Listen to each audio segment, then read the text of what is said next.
What's up, everybody? Welcome back to the channel again. If you're new here, make sure you go down and click that subscribe button. And if you're returning, I, of course, welcome you back.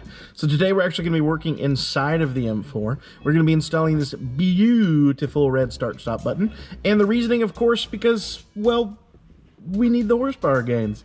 Anyways, we'll go ahead and jump on the workbench. I'm going to show you guys all the tools and everything that you're going to need in order to do this yourself at home, and we'll go ahead and get started. All right, so we're over here at the workbench. I'm going to show you guys everything that you're going to need in order to do this install yourself. Again, all of these pieces are linked in the description, including the red start stop button if you need any of this for yourself. Now, my red start stop button actually luckily came with this little tiny screwdriver, and it's just a little flathead just used to pry up some of the pieces we're going to be using. And then past that, you're just going to need some trim tools. Now, if you don't already have a trim tool kit, I suggest grabbing one. I use them all the time. This is the kit that I use. It's huge. And it comes in this nice little fold-up, zip-up bag that you can just throw in the trunk and have. It was, I want to say, around $20 or less. It'll also be linked in the description, but this is pretty much all we're going to need today. It's going to be super quick and simple. I'm going to show you guys how it works, and let's go ahead and get back in the car. Alright guys, so this is going to be our work area for the day. Now, as you can see, this start-stop button is actually pretty common in a lot of the F chassis BMWs. I believe it's the same for all F chassis BMWs. But the way that this is going to work is we're going to basically take this section out of the car, disconnect the wires. I'm going to show you guys how this piece is actually assembled so we can put in the new piece. Now, a lot of people are familiar with the red start-stop button where you can put the goo on the button and just rip it out. I know that's an option, and mine came with this stuff to do that, but I'm actually going to do it the long way just that I can show you guys how it actually goes together, and I think that will just simply be more useful content for you guys. Now, on my car, I have the extended leather, and then what that means is I have actual Napa leather here and all the way up on the dash and everything with stitching.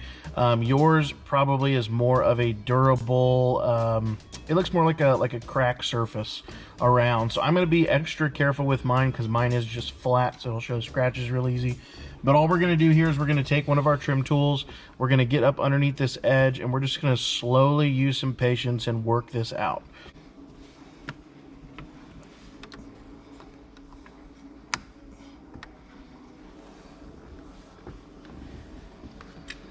Grab my second trim tool just to keep that open, and slowly just, I'm being super gentle not to scratch my leather.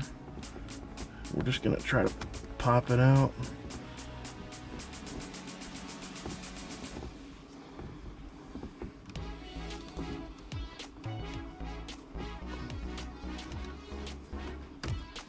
All right, there it goes. So it just takes a little bit of patience, and I did it really gentle just because I didn't want to scratch my leather, but as you can see, it comes out like this, and it's just held in by some spring-loaded pieces of metal. But once you get it out, you're going to squeeze this back here, and that disconnects your cable. Just have that sitting there, and then now you have the whole button assembly has been removed. So I'll get into a better angle and I'll show you guys how this piece actually comes together.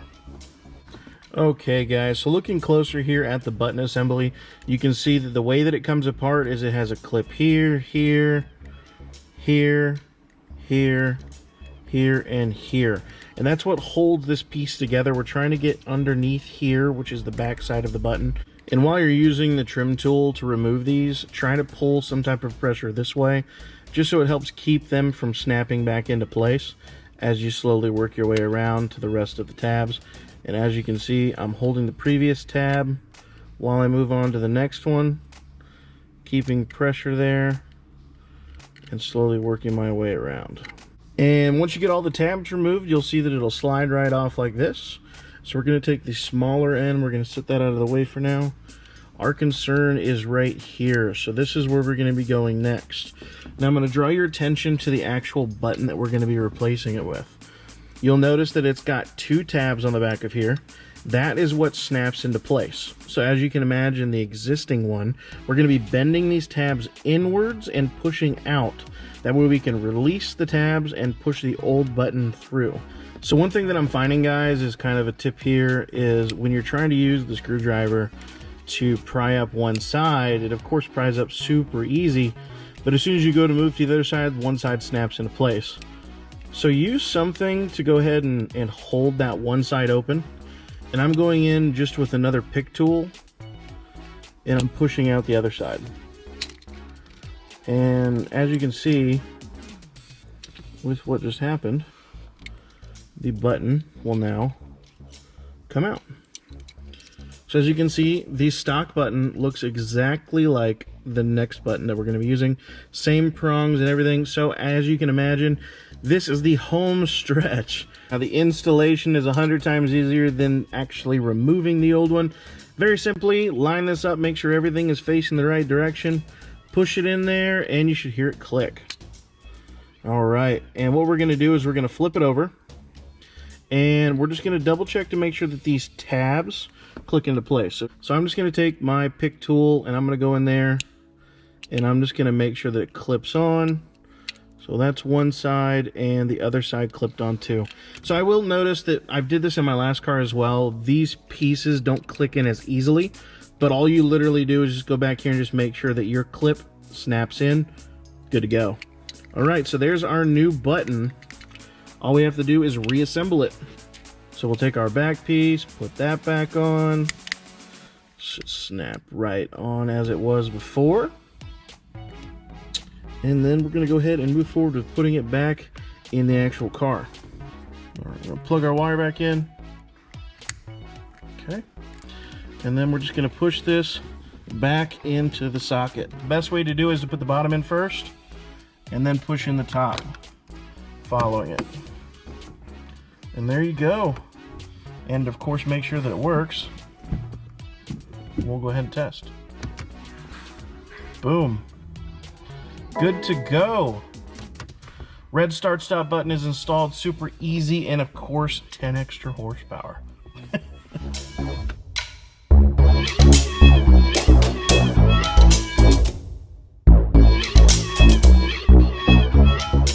All right, so as you guys can see, another super simple and inexpensive modification that you guys can do to your M4 or any F chassis in general. These buttons do come in a bunch of different colors, so make sure you guys go check it out and see if it's something you guys want for your car. The button, as well as all of the tools that I use today, all of course linked in the description. If you guys found this video useful, make sure you guys go and hit that subscribe button as well as the like button on this video to help support the channel. I always appreciate you guys watching, and I'll see you guys in the next one.